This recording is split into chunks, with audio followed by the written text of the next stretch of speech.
fighting like somebody stole their hunting boots or like somebody stole their girl at the hoedown. Welcome to After TUF. I'm Dean Thomas. Coming up, Kurt Holobaugh is here to talk about making it to the finale and getting one step closer to the second UFC contract. Coach Michael Chandler also joins us. And what a fantastic episode that was. Kurt Holobaugh has never looked better, and I am surprised how terrible the coaches were at trivia. But let's take a look at our first bonus clip of the day. What do we reckon this is? Obstacle course? Obstacle course, bro. I have a feeling. No, bro. Hopefully it's a roll. Oh, shoot. Obstacle course. Yeah. No, maybe like a rock climb somewhere. You guys are doing like a gladiator battle. American Warrior. You cool? You sure?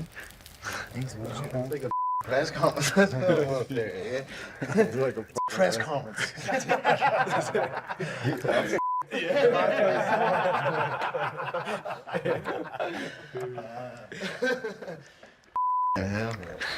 You open up, there's 20,000 people in there. Here we go, boys.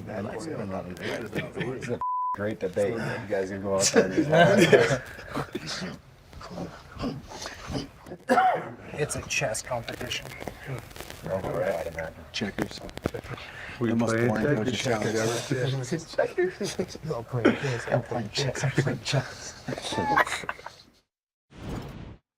Yo, why Conor always look like he wearing a wetsuit? But this is how you can tell that my man is a fighter. Because no matter where he goes, he always shadow boxing. Conor McGregor. But let's take a look at how the semifinals are shaping up. Team Chandler's Austin Hubbard took the very first lightweight spot in the finale. And just as you witnessed, Kurt also from Team Chandler secured the spot against him. And Brad Katona from Team McGregor will be in the bantamweight finale and could be the first two-time champ in Ultimate Fighter history. Next week, we'll see who will fill that last spot and be one step closer to the coveted UFC contract. And with that, we welcome in the coach who racked up the most wins this season, Iron Michael Chandler. Mike, what's up, boy? What's up, man? Good to see you again. Hey, it's getting a little sad, man. We only got one more of these after this, but thank you for having me again, man. Well, it's always a pleasure to have you. But we just watched another Team Chandler versus Team Chandler matchup with Kurt and Jason. It was a banger from start to finish. How was it not coaching a fight? I mean, you're sitting there watching from the side and you weren't able to coach. How was that? Man, it was so tough, man, because this one, the first one we saw was Austin Hubbard versus Roosevelt Roberts. A little bit more of a technical battle. Obviously we had to watch 3 rounds of it, so it was longer. But, man, in that tiny little apex, extremely quiet, nobody talking, all you hear is leather landing. All you hear is kicks and punches and knees landing. So it was tough to watch two dudes who I love, two dudes who I wanted to win. Both of them I wanted to win. Didn't want to see either of them lose, but man, we had to do what we had to do. And Team Chandler, this is what happens when you just keep on winning, So Team Chandler versus Team Chandler, and hats off to Holobaugh, and hats off to a very tough Jason Knight. Now, I really enjoyed this episode, and part of the reason why was because you and Conor had your first coach's challenge, the ice bath. Now, how long were you actually in that ice bath? I don't know if I should tell you guys because I'm pretty sure the producers might have gotten in trouble for how long we were in there. But it was definitely longer than y'all thought because there was teleprompter issues. There was, little breaks here and there. There was ice being thrown on me whenever I lost the first round. Then when I lost the second round, or I guess I won the second round, whatever it was. And, man, it was tough. It was tough being in there. It was over 20 minutes. Luckily, it was just kind of a little above the belly button. But if I could not think of a worse challenge for me when it comes to UFC or MMA trivia. I'm just not good at MMA trivia. That's why I lost. Dang it. Well, I mean, I get that. It's hard. Like, if you're not like a super nerd like I am, it's hard to do that type of trivia. But even more so than that, like, that's not what impressed me. What impressed me was the fact that you said up until 6 months ago, you were afraid of the cold. And you handled that like a champ now. Like, look at you. You're all red. And, man, how did you get over that fear? Man, you know what? I realized is you know, the funny thing about being a fighter and a fighter at my caliber and a fighter the way that I fight, everyone thinks I'm this big, tough guy, right? Like if I'm not afraid to go step into Madison Square Garden in front of millions of people and get into an absolute slugfest, I can't be afraid of a lot of things. But I was so afraid of cold water. Not afraid, I was just being a sissy about it. And I thought to myself one day, man, if I'm going to be the best fighter, father, husband, the best man I can be, I gotta get over this fear. So I started doing, actually in Vegas, there was one of the longest stretches that I did cold therapy because it was cold there in Vegas, February through March. I had a pool in my backyard at the Airbnb that they rented. So every single day, 5 minutes a day, I'd go jump in that cold water and get over that fear, man. Face your fears, because the man that you want to become is on the other side of those fears. And now I do it dang near every day, if not, 4 or 5 times a week. Man, you're such a self-help book. You're like a walking self-help book. Listen, I don't even put ice in my tea, so like it's not happening. But Saturday night, you shut down Nashville. You rolled up to the Sanhagen fight in a 2-seater Indy car. Now, why you got to stun on Conor like that? You know what I mean? Man, hey, listen, Conor's out there. He's got the Rollies. He's got all the expensive stuff. He's got Lambos on the Ultimate Fighter. I had to show up in something cool. And what's cooler than an Indy car, man? So jumped out of that thing. I was sweating in that fireproof suit. All the fans came in and kind of swarmed in because they did not expect it. They heard us coming from a mile away, but they did not expect it. And it was a really, really cool way to show up to the fights. And obviously that we put on a great show. The UFC put on a great show in my beautiful home state and city of Nashville here in Tennessee. Well, you can do it all, as we've seen, but are we going to see you as a race car driver after you hang it up? Definitely not. Definitely not. Maybe my son Hap. My son Hap loves cars. He loves planes. He loves anything that goes. So maybe someday, maybe I'll start getting him in those little go-karts, start driving. So we got to meet a couple drivers this past weekend. So it was a really cool experience for Hap. Now, Mike, before we go, we recently got footage of you teaming up with Safi, showing foster kids around the UFC PI. I want to take a look at that and want to know what that was like for you. So let's take a look at that now. What's up, guys? How are you? I'm Michael. What's your name? Danny? Aiden. Nice to meet you. What is it? Kenyon. Nice to meet you. So we are here with Safi, who is a charity here in Clark County, Las Vegas, Nevada, who helps to facilitate the reunification of children with their biological parents, or helps get them placed for adoption. And obviously myself being a father of 2 amazing young boys that my wife and I adopted, it is near and dear to our hearts. It's just very important to me to put as many smiles on kids' faces that I possibly can. You're handsome, bro. Let's go. And especially in this type of scenario where maybe they don't get a haircut as often as they should. Maybe they don't get awesome experiences like visiting the PI or gifts. You guys all get to go home with some skateboards. No way. How cool is that? Or being told that they are valued. We all want to be loved. We all want to all feel valued. And if I can do that through the UFC and the UFC helping facilitate that, it's part of the platform that I've been given. I mean, watching that video just speaks to how good of a dude you are, man. But what was that experience like for you? Man, it was so cool. And the beautiful thing about life is we do have a tendency to become very selfish, right? And that's what we do. It's all about me, my feelings. I'm in the Ultimate Fighter. I'm uncomfortable. I'm under all this pressure. I have all this to-do list. So to be able to go out there and serve and put smiles on these kids' faces, get them a haircut, man, you know how you feel after a good haircut. I know how I feel after a good haircut. Pizza, hanging out, gifts, a tour of the PI, man. It was just really cool to serve these kids. And obviously myself being a father to 2 adopted sons, man, it's near and dear to my heart. And the UFC, when the UFC approached me about, hey, doing something cool, it was a no-brainer for me. And it was a really, really cool way to reset my mindset that I am truly a blessed individual and I am blessed to be a blessing. And it was a lot of fun. Well, Mike, it is a lot of fun. It's a lot of fun when you come on here every week. Thanks again. We appreciate your time. Looking forward to next week. Man, I can't wait to see what happens next week. Yes, sir. Thanks, Dean. I'll see you at the top. All right, my man. Peace out. Now, in case you missed how this week's fight went, here's a quick recap. This is the type of fight that I wanted to see. two badass UFC vets who are dying to get back into the UFC. Both of these guys came out wanting to stand and drop bombs.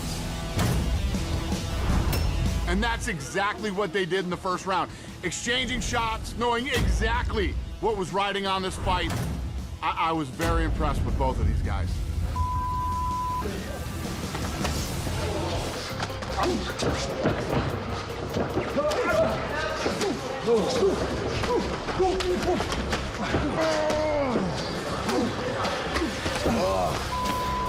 In the second round, looked like Kurt got a second wind.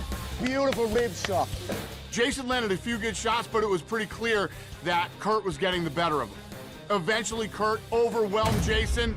Brutal shots, elbows, and the ref had to stop it. Stop, that's it, stop. Just a badass fight. Best one of the season so far. Now let's welcome in the winner, the Battle of the Bayou, Kurt Holobaugh. Kurt, how are you doing, man? I mean, got it done this week, man. What's going on? Yeah, man, I'm doing good. Like you said, got it done and just excited to be here. Now, Kurt, I got to tell you, man, that was the best and most calculated I had ever seen you. And I wasn't expecting that, man. I was expecting more of a fun, maybe even a kind of a sloppy brawl. But was that the game plan all along to go out there and just really do him that way? I mean, for sure. That's the game plan that I have for everybody, you know, as long as I can stop their takedowns. But yeah, man, you know, that's what I expected to go out there and do. Now, 2 weeks ago, we saw Austin Hubbard and Roosevelt Roberts fight. They seemed to have a hard time separating their friendship from what they had to do. Now, did that fight serve as a reminder for you that you had a job to do and you had to put that friendship aside? Not really. You know, I didn't even really get to see that fight. We was already in the back. But, I mean, I knew what I was there to do, you know, and, you know, me and Jason, we're still tight till this day. But, you know, we set that aside and we went in there to do battle. Y'all sure did. Now, even at the weigh-ins, y'all did something I had never seen before. Y'all had a prayer. Y'all had a moment together. Can you kind of walk me through that and tell me what that meant to you? Yeah, you know, that meant a lot. And that's the type of guy Jason is. You know, he did the same thing in his fight with Landon. You know, we know why we're there. We know we're there to beat the other guy. However, we need to do that. But at the end of the day, it's all about respect and it's all about friendship to me. Now, you got pretty emotional talking to your family when you got your phone call. Can you describe into words what that meant to you? It meant everything, right? Because, I mean, that was literally on, like, the last night we were staying in the house. So we've already been away from our family for around 6 weeks. And that's my first interaction since, you know, and you got so much built inside that you want to be able to tell them, right? Because I'm heading to the semifinals. I'm fighting Jason Knight, who my whole family's a fan of. You know, we've been around Jason for a long time, so we've always known that's been a fight that could happen at any time in my career. So just to be able to see them and talk to them for 10 minutes and let them know how I was doing, that I was going to the semifinals and that I was fighting Jason, meant a lot. Now, I noticed that your little one was kind of giving you a hard time. He didn't want to show up. Did you rough him up when you got home? Oh, of course. You know, grabbed him in a little guillotine choke. Yeah. But no, that's my buddy, man. He was just having a bad day, I guess. He would rather go swimming. Now the finals are set. You got Austin Hubbard.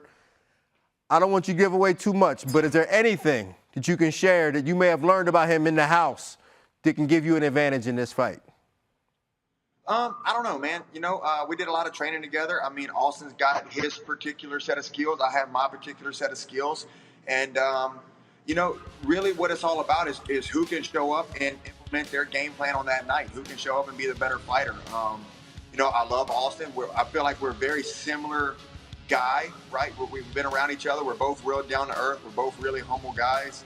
I consider Austin a friend. And really, I mean, realistically, I've talked to Austin quite a few times, you know, already having this fight set. So, but it's going to be the same thing, right? We're going to show up in Boston. We're going to put our friendship to the side. We're going to do battle for, you know, 1 to 3 rounds, you know, 1 to 15 minutes, and may the best man win. Well, I'm looking forward to that. I will be in attendance. I can't wait till that fight. You looked amazing against Jason Knight. I'm hoping that you look just as good against Austin Hubbard. Kurt, finish your training camp strong. I look forward to seeing you in a couple of weeks. Yes, sir. Appreciate it, Dean. Thank you, guys. Now, we know Conor loves to get under Chandler's skin. So let's take a look at some of the best trash talk from tonight's episode. You're shaking right now. No, You got a shaker over here. I do about minute 3. We got into the ice bath and his jaw was going, he was rattling.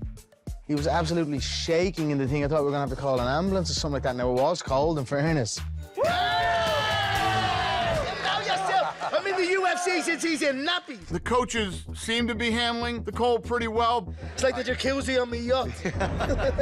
What is Chandler's nickname? A, Iron, B, the Terror, C, Skippy. Skippy! Skippy, should be Skippy.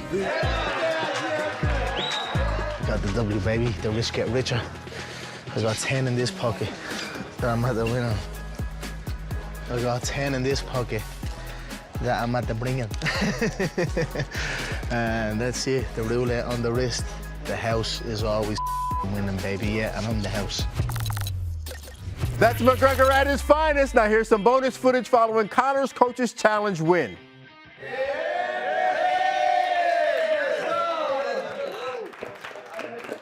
The double champ. Thank God. Let's go. Let's go. Bad time champ. You feel your legs yet or what? Nice fucking champ, baby. We had a scare. The pneumonia, the toe. Yeah. That's. I was thinking in my head, would you rather freeze to death or be caught with fire? I think a fire is probably easier.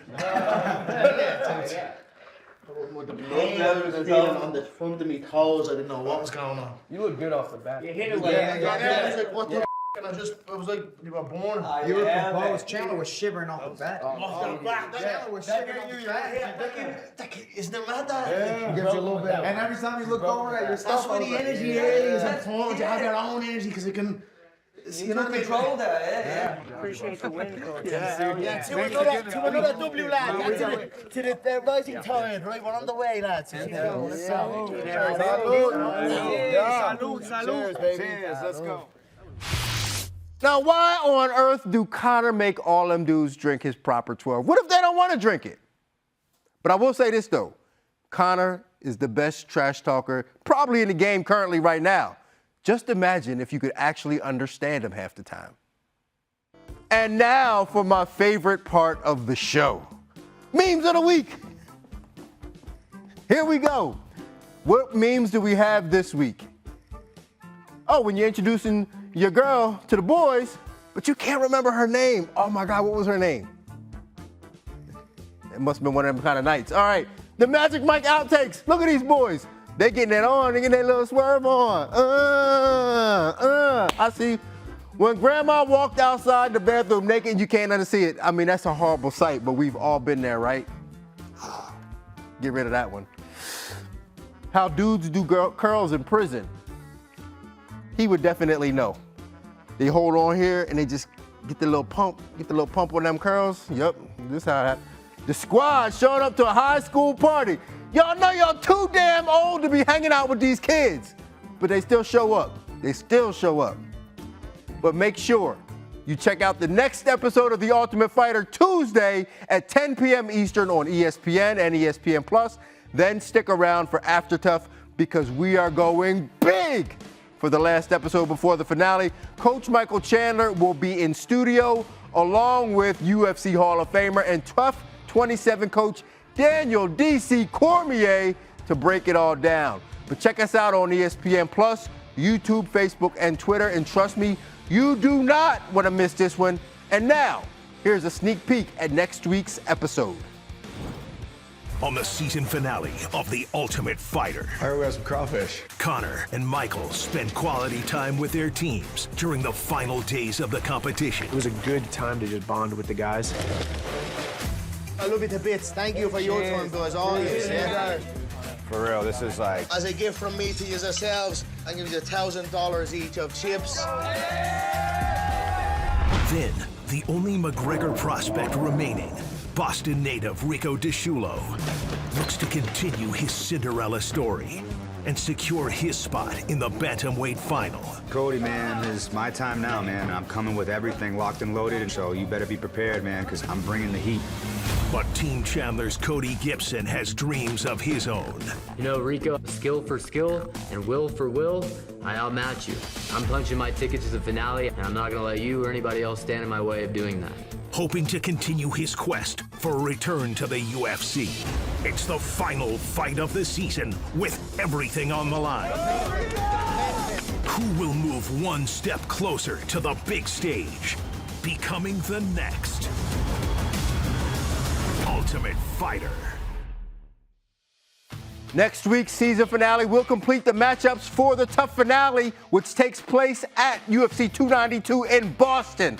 Lightweight Austin Hubbard and Kurt Holobaugh will square off, while Brad Katona awaits the winner of Rico DeShulo and Cody Gibson.